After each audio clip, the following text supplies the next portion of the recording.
Welcome to another deep dive, everybody. Today, we're going to be looking at the Pacific field cricket, a fascinating story of evolution in action. And, this is one of those cases that really highlights how a trait that's usually seen as, beneficial can quickly become a liability in a changing environment. Yeah, and these crickets have really had to adapt to some pretty intense pressures. We're talking about life or death situations here. Right, like when you think about it, their love song, the one that's supposed to attract mates, Yeah, is literally what's putting them in danger. It's a beacon for a deadly enemy. it's true.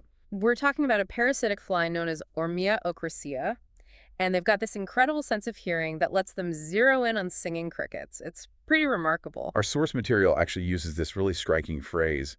A cricket detected by these flies is a cricket dead. I mean, that kind of sums it up, right? Yeah, it's a pretty grim picture. I mean, imagine these flies laying their larvae on the crickets, and those larvae just burrow right into the cricket's body. A pretty gruesome way to go. But here's the amazing part. In response to this, the crickets on some of the Hawaiian islands have evolved to become silent. Silent crickets. Yeah. So no more chirping, but how do they even find mates if they can't, make any noise? Well, that's the million-dollar question, isn't it? And it really shows how evolution often involves trade-offs. Like on the island of Kauai, for example, there's this mutation that popped up that prevents male crickets from even developing the structures on their wings that they need to chirp. And get this, it happened in just 20 generations. Wow. That's incredible. So in just a decade or so, they went from chirping to complete silence. It really shows how adaptable life can be, right? I mean, they swapped their iconic chirp for survival. Exactly. And what's even more fascinating is that this silencing has happened on other islands too, but through completely different mutations. It's a great example of convergent evolution, where different populations under similar pressures end up with similar solutions. But of course, now there's this new challenge. How do you attract a mate in a world where you can't make a peep? Yeah, this is where it gets really interesting, right? They survive the flies, but now have this whole other problem to deal with. What happens next? It really is amazing how they adapted. Evolution never stops. It's always pushing forward. And when these crickets lost their ability to chirp, they still had to find some way to reproduce. I mean, that's one of the most powerful drives in nature. Yeah, you're right. It's not like they can just give up on finding a mate. So what do they do? Did they develop some kind of sign language or something? Well, not exactly, but what they came up with is pretty remarkable. On the island of Molokai, the crickets, they actually started making noise again, but it wasn't that same high-pitched chirp that attracted the flies. Oh, really? So they found a different way to sing. I'm Mhm. curious, what did it sound like? Well, researchers describe it as kind of a feline purr, a much quieter and lower frequency sound than their original chirp. A purr. So they basically went from shouting to whispering.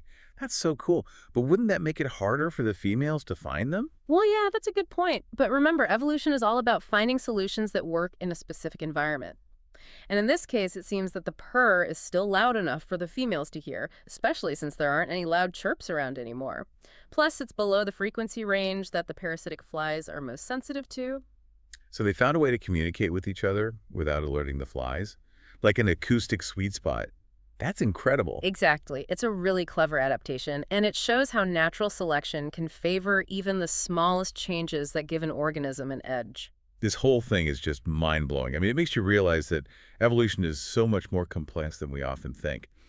It's not just about survival, it's about finding ways to thrive, even in the face of incredible challenges. Absolutely. And this story isn't over yet.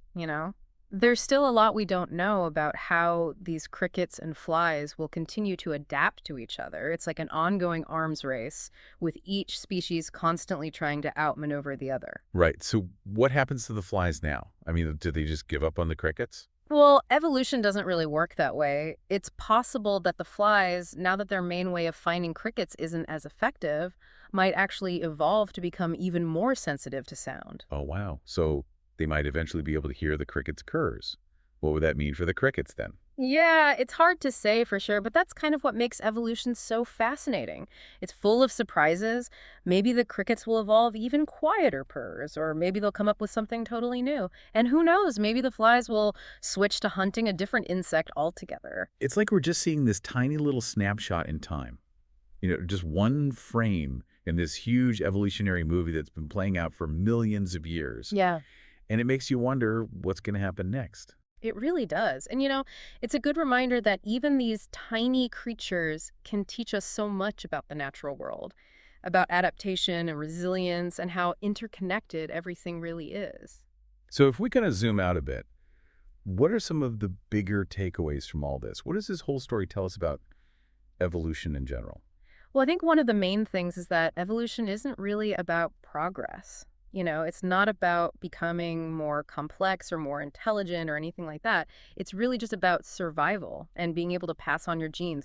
And sometimes that means losing traits that were once helpful. Like those wings that the crickets used to chirp with. It's kind of amazing how something so important to them could just disappear because it wasn't needed anymore. Exactly. And it also shows that evolution can happen a lot faster than we often think. We tend to think of it as this slow process that takes thousands or even millions of years. But sometimes big changes can happen really quickly if the pressure is strong enough. This whole deep dive has really changed the way I think about evolution. I used to think of it as this slow, gradual thing, but now I see it as much more dynamic and adaptable. I agree. And, it's also a good reminder that evolution isn't something that happens in isolation. It's all about interactions between different species, each one influencing the other. Like with these crickets and flies, they're locked in this kind of evolutionary arms race, each one constantly adapting to what the other one does. It makes you wonder what the next chapter will be. Yeah, it really does. Oh. It's like this whole story has opened up a whole new way of looking at the world. That's the beauty of science. Every new discovery just leads to more questions. And the more we learn, the more we realize how much we still don't know. I know, I'm definitely feeling inspired to get out there and pay more attention to the natural world.